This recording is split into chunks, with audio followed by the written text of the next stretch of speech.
What is it that you need to consider if you are going to make that jump from employee to entrepreneur? The ideas are good. What are you going to do about it? How are you going to keep moving forward? How are you going to keep being successful? You can learn the skills along the way. The question is, do you have the will to just start?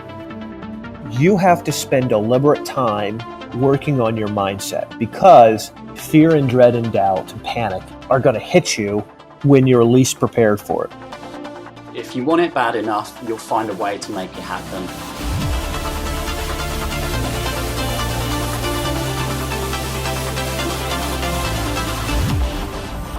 On this week's episode of Escape the Rat Race Radio, I'm really pleased to welcome back Dan Waldschmidt. Now, if you've not come across Dan before, you are in for a treat. The Wall Street Journal calls Dan's blog, Edgy Conversations, one of the top 7 sales blogs anywhere on the internet. And Dan's been profiled in Business Week, Inc. magazine, Business Insider, and on dozens of radio programs, and he's had hundreds of articles on unconventional business strategy that have been published. Now, I first came across Dan in September of last year, 2015, and I invited Dan to speak to our members, and we actually did a blab conversation. It was the first blab that both of us had ever done, and it was really insightful. And some of the key messages from Dan's conversation that evening were, what are you doing differently today than you were doing yesterday to achieve your goals? It's a really key question to ask yourself.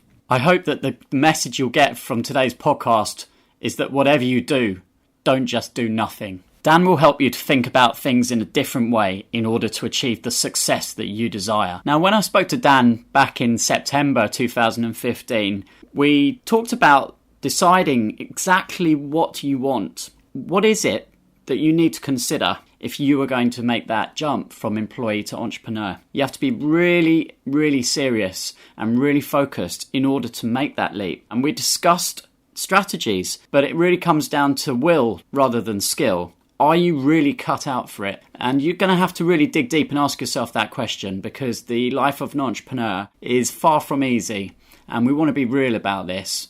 It is possible, but you have to be ready for it and you have to be committed if you are going to make that jump from employee to entrepreneur. So it was with great pleasure when I spoke to Dan earlier this year and asked him if he would come back and be a guest on the brand new Escape the Rat Race podcast. And he thankfully agreed. And I'm so pleased that I'll be able to share this conversation with you. And I really wanted to focus this time with Dan on time management, because I know that Dan really has a regime that keeps him focused and productive. And I asked him if he would share some of those techniques with us. Now, Dan is all about making it happen, and he says that there's always a reason why you shouldn't, can't, or won't. The truth is that your results are directly tied to your individual effort. The harder you work, the more you will achieve. It's directly proportional. You can't do less and achieve more. It's just not possible. That's not how success works.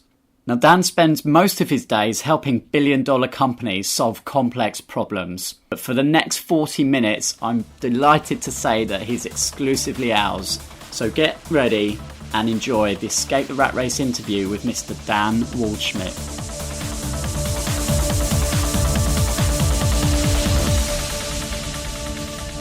Welcome everybody to another episode of Escape the Rat Race. And my name is Christian Rodwell. I'm the host and the founder of Escape the Rat Race. And this week, I'm really excited to welcome back Dan Waldschmidt. Dan, are you on the line? I'm here. I'm excited to be with you.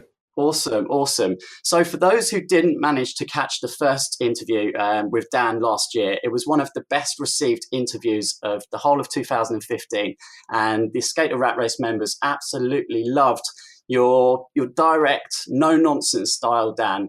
If you want to achieve success, you have to go all out and you have to just do whatever it takes. And that's very much, I think, how you live your life, isn't it? Yeah, most of the time. I get on myself sometimes because, you get tired and worn down and you kind of take your eye off the ball. And you've got to admit, if you're serious about something, you got to go do it. And if you're not, in your case, you're helping people all over the world now help, as you very clearly say, escape their rat race. And so people often will, I'm sure, come to you and say, oh, I hate my job or I want something new. And then you start digging a little bit deeper into what they're doing to change that. And maybe they're not doing enough. often they're not doing enough. And so I think the point you're pulling out, and the point that I'm trying to make is that if you say you're serious about it, figure out what you want and then go do it. Take steps each day. Yeah. Yeah, absolutely. So Dan, before we really get into things, and today we're going to focus particularly on the subject of really just having no excuses for not having enough time. It's how to make time in your life to escape the rat race, and we're going to be going through some of that and some of your kind of daily practices. But just before we do that, would you maybe give the listeners a bit of background on who you are and your story so far? I am, Dan Waldschmidt, as you mentioned. Obviously, it's in the show notes and all over the page here. So I don't know that I need to introduce myself too much, but frankly, I help billion-dollar business leaders across the globe, 14 countries, across 30 different verticals, everything from oil and technology to IT and healthcare, big companies, and then small divisions inside this company solve complex problems really related to sales. And what I mean by that is business. Your business, your life won't change unless you figure out a way to make money. And so that's what I help big companies solve the problem of. How do you make lots of money doing the things that you want to do? And so, that kind of frames my whole perspective. Yeah. And how did you kind of get into that, Dan? What were the steps from, your education? Did you go through the standard college route, or did you always just kind of have this business mind? Well, yeah, probably a bad example for everybody listening. Stay in school. I dropped out and then built several multi-million-dollar companies.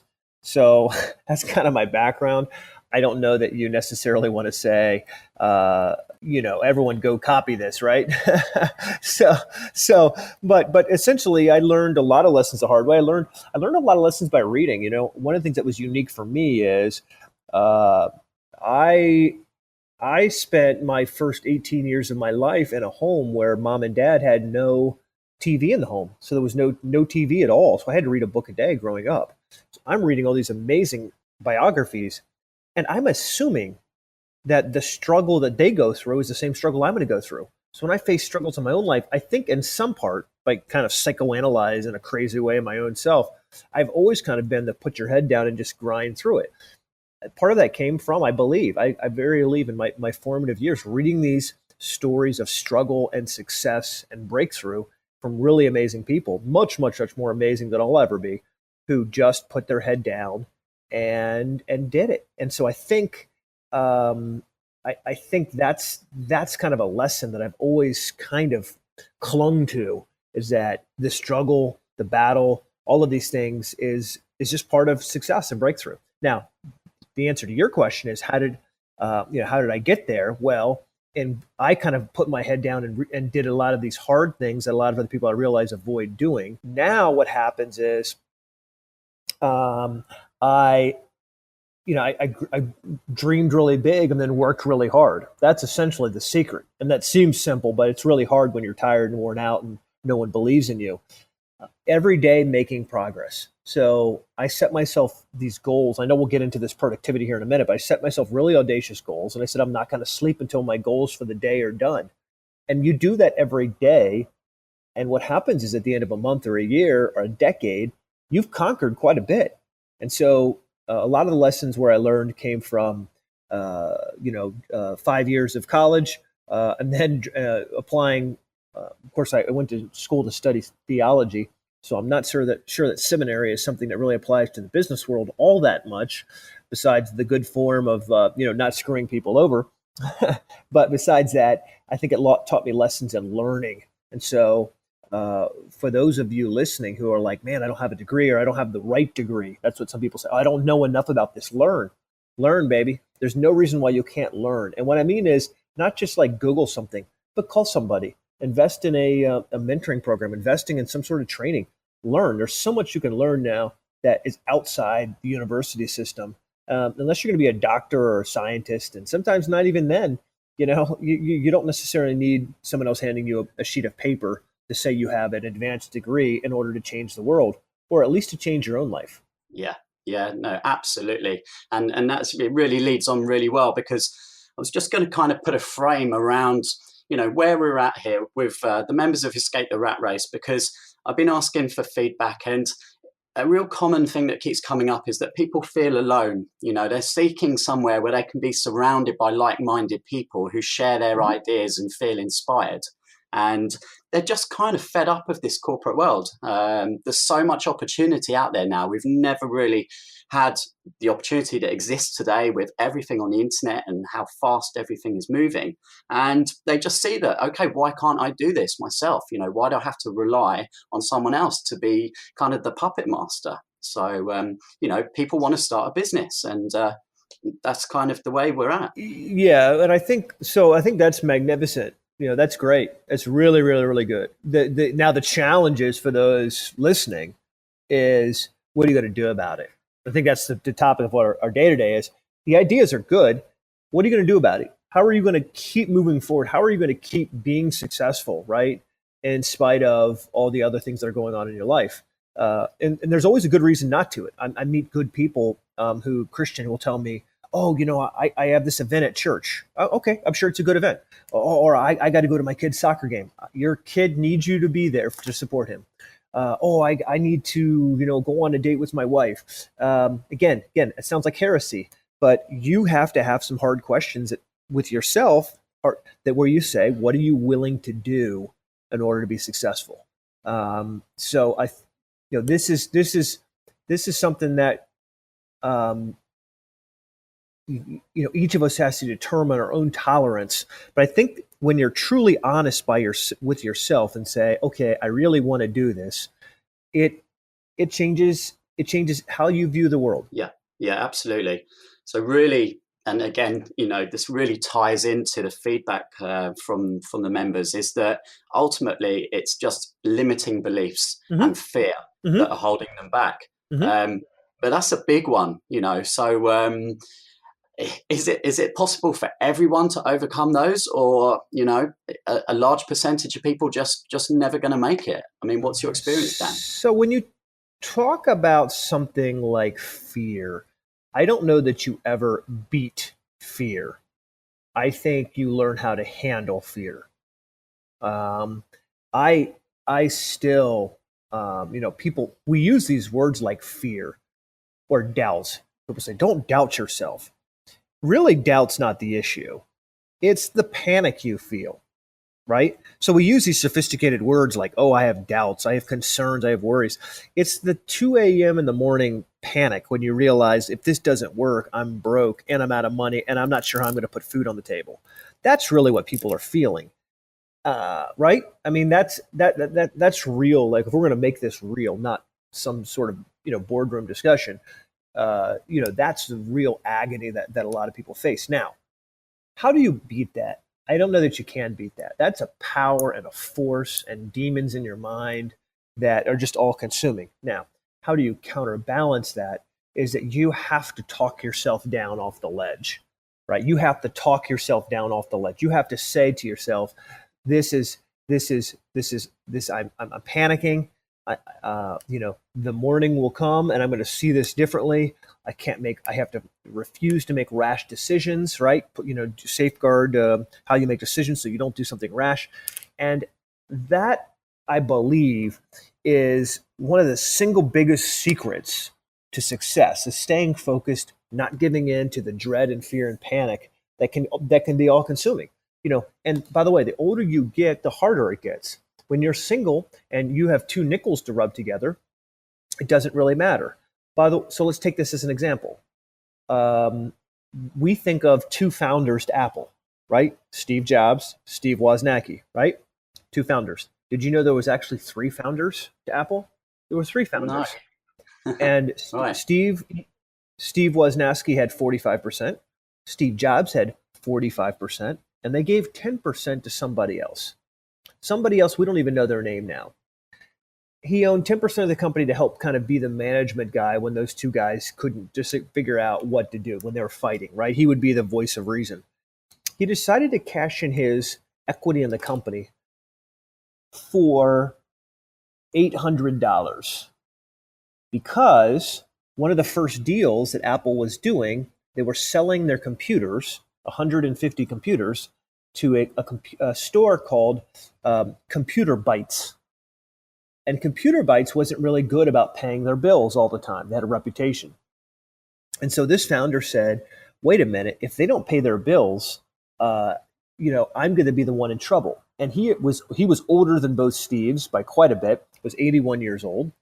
And he had much more money and success than both Steves did early on. So he said, there's no way I'm going to back this deal because, and not only am I going to not back this deal, like I'm out of the company completely because I'm afraid they're not going to pay their bills. And when they don't pay their bills, I'm going to get sued.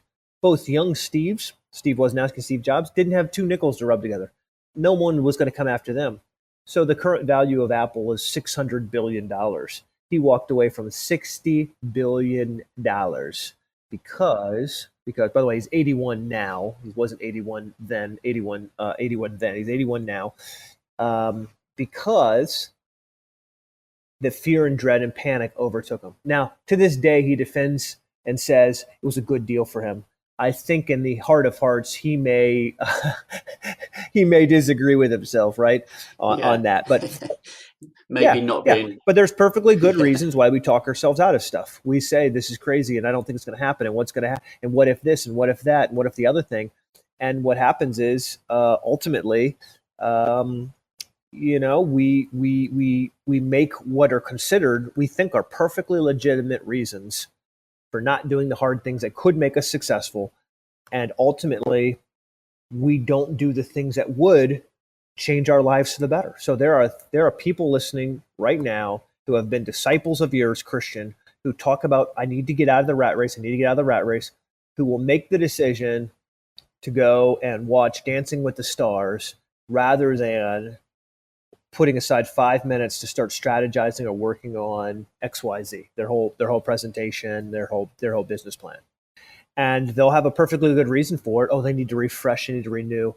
Or they'll say to you, look, dude, I need to put food on the table, right? You've probably heard some people in your coaching program say that, dude, I got to put food on the table. And you're like, yeah, you always have to. Sure. No one wants to die of hunger. But the reality is, here's the reality. Until you get really serious about this, you'll never change your life. Now, I know you asked me a short question. I'm giving you an extremely long answer. But here's what I want to build up to. I said all of that to come to one conclusion.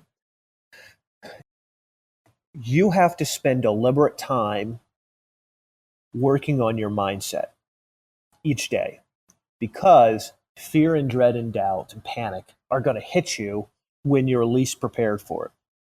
Notice you never get panicked on a full night's sleep. You never wake up refreshed and renewed and then jump into a panic, right? Right? That may happen in the movies. It's not real life. When do you get panicked? You get panicked when you're tired, when you're already scared, when it looks like things are iffy, right? And so if you don't spend time deliberately keeping your mind sharp, you're susceptible. It's like, hey, I'm going to go outside with a jacket on. Well, don't complain when you get a cold, right? I'm going to think about this. I'm going to eat, I'm going to eat this food that's been sitting out on the counter for 4 days. Well, you're probably going to get food poisoning, right? So in that case, we go, of course, you're acting like an idiot, right? You're putting poison in your body, or you're going outside, in the middle of winter with without, the right code. So those sort of things we get, and then it comes to our mindset and our productivity, and we go, "Why? Well, I can't understand, Christian. I can't get motivated, or I keep procrastinating. I can't understand why." That's a clear sign. If that's you right now listening, that's a clear sign you have not made keeping your mind focused a priority. Yeah, absolutely. And I guess that's why it's so important. And with the coaching that we're doing now, is getting people super clear on what they are truly about and what really juices them. Because in those tough times, that's what's going to keep pulling you through. And if you aren't certain about why you're doing it, then they're going to be some dark times. Yeah, that's exactly right. Yeah, and we talked earlier. I think I might have shared a little bit about how my morning routine is, with drinking water and meditating and things like this. I think if you're not deliberate about it, then it just you're gonna be the guy, you're gonna be the girl, you're gonna be the person who is, blown from left to right by the changing winds. Yeah, yeah. So that's a good moment, I guess, for us to kind of move on to, some of the ways that we've all got busy lives. There's no excuse for just saying, "Oh, I'm so busy." We all busy. We've got so many distractions now with mobile phones and emails, and there's ways to combat that. And I know that you've kind of really mastered and worked hard on how to diagnose your time and really make things work efficiently. So perhaps we can share some of those, Dan. And I know that you've got some routines first thing in the morning which really help you, and I think this would really help some of us. Yeah. So yes. So I think a lot of and by the way, I wrestle with the fact of my over optimizing. One of my challenges is just chilling out. I'm not a chill out sort of person. I don't know about you. How are you, Christian? Are you a guy who just kind of chills? I am a chill person. Yeah, I like the chill, but I'm also I'm a chilled out natured person, but I'm always working. I do need to drop things sometimes. Yeah, I keep thinking I need to. I'm not a guy who easily just kind of like kicks up my heels. When I go on vacation, my wife, I was going to say jokes with me. It's not actually a joke, but it's like it takes me a day or two to get into the chill, and then a day or two on the back end are wasted as I'm getting back into the focus of business. So she always says to me, you know, we have to go for, if I want a week of chill, I've got to go for 10 days or something. It's the way I phase into it and fade out of it. So. But okay. But in essence, what we're saying is, you know, I try to live a lot of my day doing things that I think will make a big difference. So if I'm thinking about my morning routine, right, and how to get things done, essentially, I try to optimize as much of my day as possible. So, for example, let's just start at the top of my day. So, I get up in the morning. One of the first things I do is, of course, the normal, showering and shaving and all that good stuff. Kind of wake myself up in the shower. The first thing is after that is heading downstairs to do some reading. And I'll usually do this while I'm drinking a bunch of water. For myself, I start the day with about 40 some odd ounces of water. Okay, this hydrates your body. Most people live chronically dehydrated. And as a runner, I'll tell you, you don't need to be dehydrated much for your body to stop working right, for your brain to stop working right. Okay, so the reality is, I get up, I drink some water, I head down for a book, and I start reading. And I usually read on my Kindle, on my tablet. And the reason why I do that is, as I'm reading, and I'm reading biographies, amazing stories. As I'm reading these biographies, I highlight stuff and make notes based off of things that I want to remember later. It's really neat about Kindle, right? I think there's some other e-reader platforms out there, but Kindle is my favorite. I can even share those notes with my team, so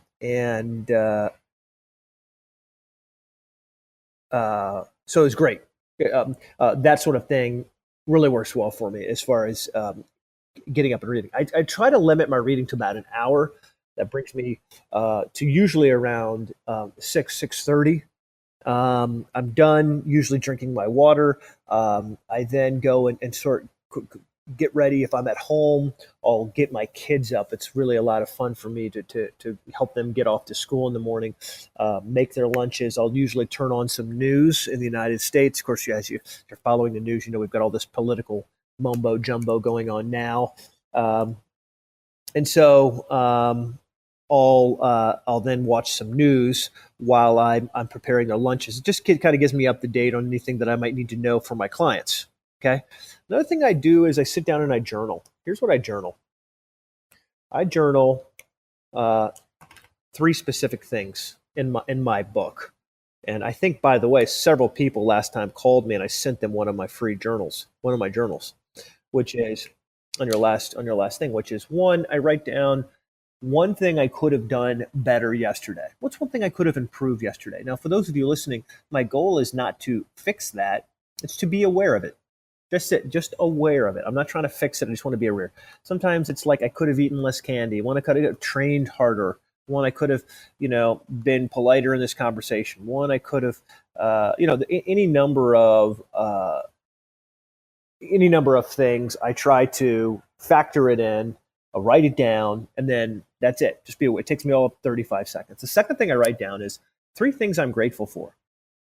Now, what's neat about that is this is not a really long, drawn out sort of thing. I'm not trying to be, I always think of like church where someone's like, our Father, none of that. I'm just like, I could look out my back window, Christian, and go, look, I'm grateful for the green grass. The goal here is just to remind you of how awesome your life really is. And then the last thing I write down is, what are 3 things I could do to make today awesome? And so what's neat about that is it could be, one is a good jog. One could be making contact with that one person. The goal is just to, again, it's awareness. It's living your life aware, and so you're ready when opportunities for greatness come along. Once I'm done with that journaling, so I've read my water, I've done my reading, I've done some journaling. The fourth thing I do to my day is as I do what I call affirmations. Now, I used to think affirmations were a big crock. I don't know how that, really a waste of time. And so the reality is I sat down and said, what am I really aiming for in life? What are the things that I want to remind myself? Those came down to 4 things. The first one was, if I want something I've never had, I must do something I've never done before. And simply, what are you doing differently? Think about that. What are you doing differently today? And I'll say this in your world of those trying to get out of the rat race. Okay, you want your life to change. I got it. I want my life to change. What are you doing differently today that you didn't do yesterday? The second thing I say as part of this discussion is I refuse to worry about things that are outside my control. And this is just a reminder that, look, you can spend time changing things or you can spend time worrying about things. And look, you can't do both at the same time. And so if it's out of your control, it's out of your control. Fix the things you can control. A reminder, by the way, as someone who's a micromanager and very hands-on, like that's very, very hard, right? That's very, very hard. So, but it's a good reminder. The third thing I write about is you're tough enough to do whatever it takes for as long as it takes. And it's a reminder that big change requires tough people. And you shouldn't be saying to yourself, why is everyone picking on me? Or, oh, why do I have all these problems? You should be saying, wow, life's going to get great when I get to where I want to be. So it's a reminder. You got to be tough. And you shouldn't expect it to be easy at all. The fourth thing I say is, just because I don't see a change doesn't mean there's not progress happening. And that's a shortened version of my affirmation I used to say earlier. And what I mean by that is this. An avalanche starts as a snowball. I throw a snowball at you. I can hit you in the face with it, right? You're probably going to be annoyed at me, but you're probably not going to die. you're going to probably say screw off, right? The reality is, an avalanche hits you in the face. It's not just going to kill you. It's going to destroy your house and possibly destroy your village and take your car and throw it down the street, right? And we saw what happened in Nepal when an avalanche hit Nepal and 7,000 people died in a few hours. 7,000 people died in a few hours. And so you say, oh, I don't see anything. Look, results are a trailing indicator. They're the last thing you see is the results. Sometimes you don't see it for years. Sometimes people will say to you, remember 3 or 4 years ago when you said this to me? That changed my life. And you're thinking, huh? I don't even remember. Did we have that conversation? Yeah, you had the conversation and you changed someone's life, but the result didn't happen for years down the road. And so if you wait until you have results, the awesome results you want to just to keep moving forward, you're never going to keep moving forward fast enough. So I remind myself of those affirmations, right? Number 5 is, if I'm at home, I normally, have a quick breakfast and take my kids off to school. Before I do it, while I'm making lunches, one of the things I do is I check my email. Now, people tell you don't check your email, right? Don't check your email first thing of the day. I found that to be rubbish. It's the first thing I do really quickly. The benefit there is if somebody needs me, I'm in the service business, highly reactive service business. If you need something very quickly, I'm on it. I'll call you, email you, schedule it, have somebody on my team doing something that's incredible.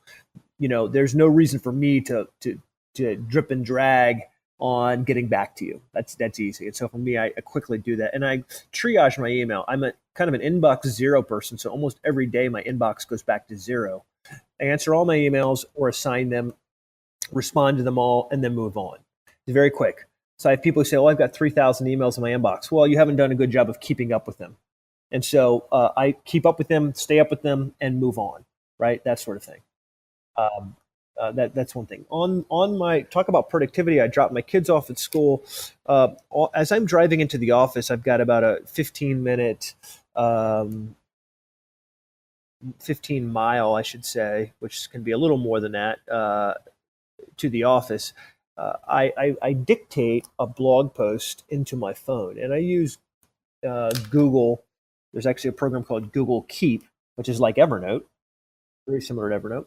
And I will simply dictate my blog post into the program. And what happens is, now of course there's some typos and there's some screwy things, right? That's just natural. That sort of stuff happens. Ultimately, I get to the office 15, 20 minutes later, and I've got a blog post that's almost ready to be finished, right? I then quickly button it up, proofread it, type read it, then we design an image to go with it, and it's published the next day. We sit on it for 24 hours to make sure it's something we actually want to publish. Sometimes we don't publish them, but then we push that out. So I've optimized my time. Usually first thing in, as there's any heavy hitting challenges or issues, I bring them up with my chief of staff. He brings me up to speed on anything that's going down. And we quickly, if there's anything highly important that would disrupt the day, we tackle it right then. Morning happens. When noon happens, I usually take 10 minutes out of my noon time to go do a quick meditation. This is my time to stay renewed, refreshed, re-energized. I then pile through my afternoon. In the evening, I then usually go running sometime in the afternoon. I block off 60 to 90 minutes and use that time to go running. When I come back from running, I write down any notes I might have had from thoughts while running. By the way, that happens. If you don't do it, then it's easy to quickly forget everything you were supposed to do. And then as I'm heading out for the day or the evening, I then make a series of calls to the West Coast. So anything that needs to happen that's back a few time zones, I immediately go and do all of that stuff. And so anyways, I guess I would say is I try to optimize as much of my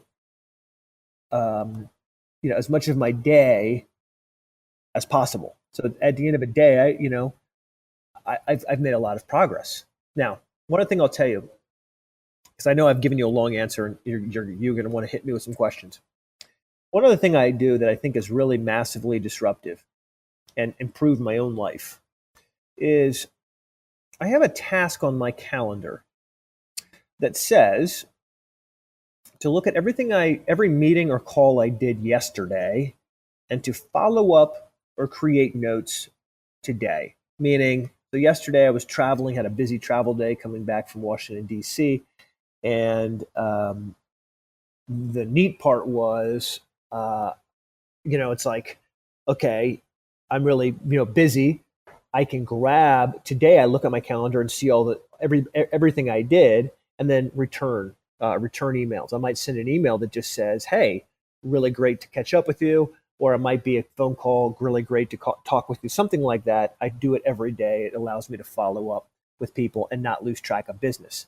I use a program called Cloze, by the way, C-L-O-Z-E, Cloze, C-L-O-Z-E. It connects to my phone connects to my email. And so automatically, and my calendar logs when I talk to somebody, all my calls and emails directly into my CRM. And if I go into my calendar, it'll tell me everything I did yesterday, which is pretty neat. So I use smart tools to help me do that. So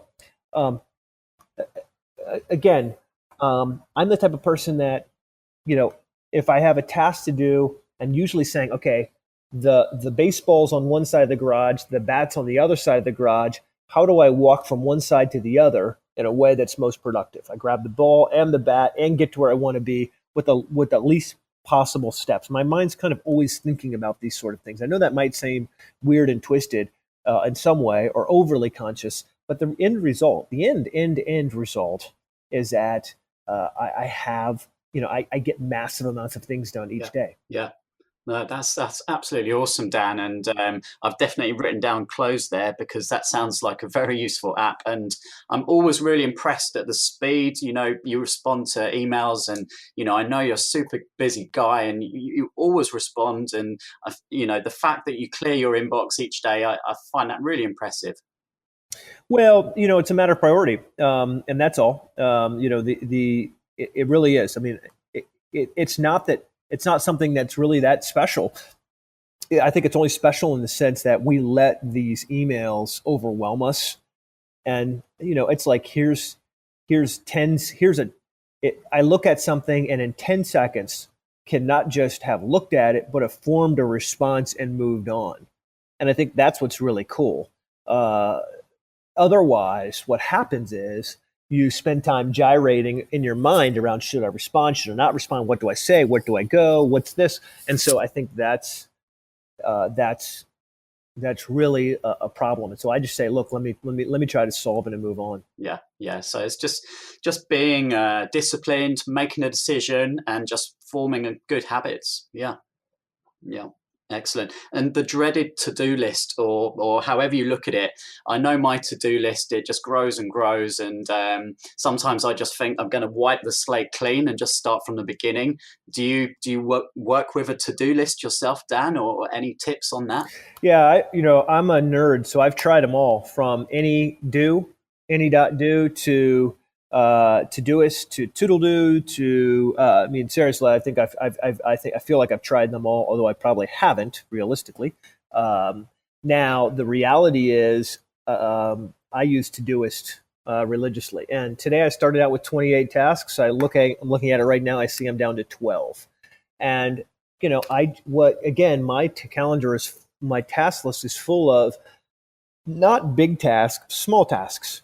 So what I do is I take even tiny little pieces of these massive projects and I will put the main project at the top, and then in my mind go, okay, what would I need to do to get that done? Let's say write a new book. So under write a book, that might be the big title. I indent underneath that and would say something like, write down 17 topics. Next task, discuss 17 topics with a friend and see which one I'm most passionate about. Underneath that, I would say narrow down 17 topics to 3 topics, then to narrow down 3 topics and so then I might give myself a day for each of those tasks. Those are very micro tasks, very, very, you could do each of those tasks in about an hour, right? Or less than that. And so what happens is, because it's small, I'm doing something each day. So in a week, I might have done 17 topics, discussed it with somebody, gotten really clear about 2 or 3 topics I'm really passionate about, and narrowed it down. Where somebody else looks at their task list and it says, write a book. And they're like, yeah, right? So there's a difference between how we're doing this. Yeah, absolutely. One thing that sprung to my mind earlier when you were talking, Dan, is obviously it's so popular now for people to outsource. And, outsourcing has become really cost effective. Would you recommend someone who's maybe still in a full-time job, but they've got a business idea, they're working on stuff, outside of office hours? Would you recommend that they have outsourcers to help them with stuff like design and research? Oh, yeah. You can go to Fiverr, right? And do some of this stuff. And by the way, there's tremendous resources that are free. Yeah, I think if you want to look for help, it's out there. It's not that expensive to turn this big idea, this grand ambition into forward progress. Absolutely. Yeah, no, absolutely. So I know one of your main messages, Dan, and the people that you go in and work with at these huge companies is really, it's about the will, not the skill. Obviously, the skill's important, but if you haven't got the mindset for success in place, then it's rocky foundations from the beginning. It's the hardest part, because there's a lot of people listening to you and your audience. I notice you've grown from, almost nothing to this, well, it was nothing. You started it from nothing to this really nice empire that you've been building and helping people. And it's, and the reality is, are there skills you need to do that? Yeah, sure.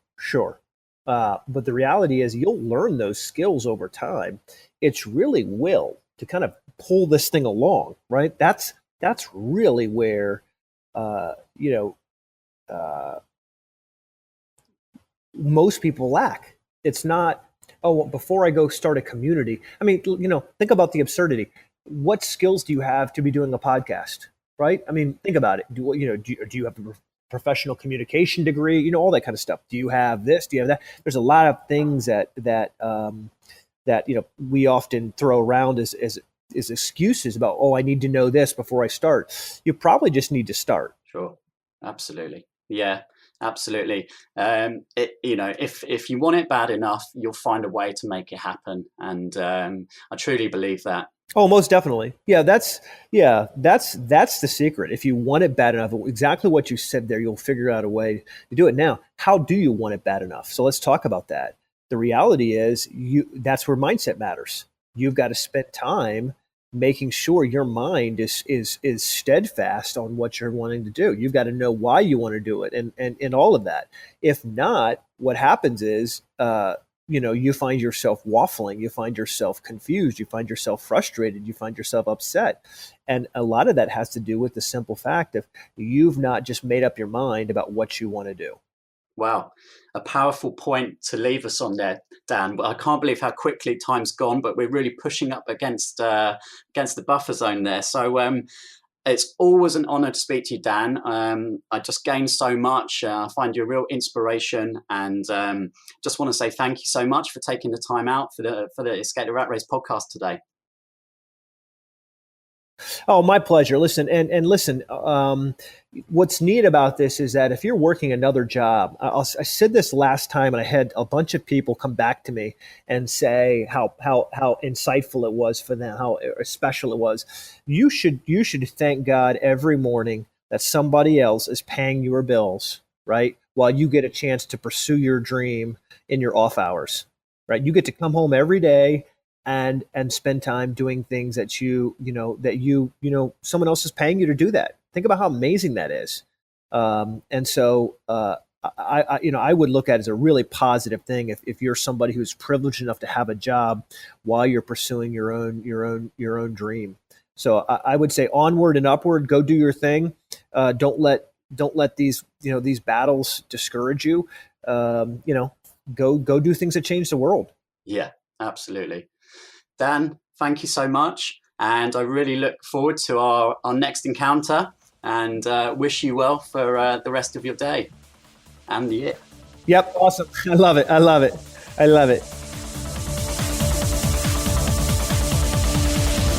So some of the key points are: dream big and work hard.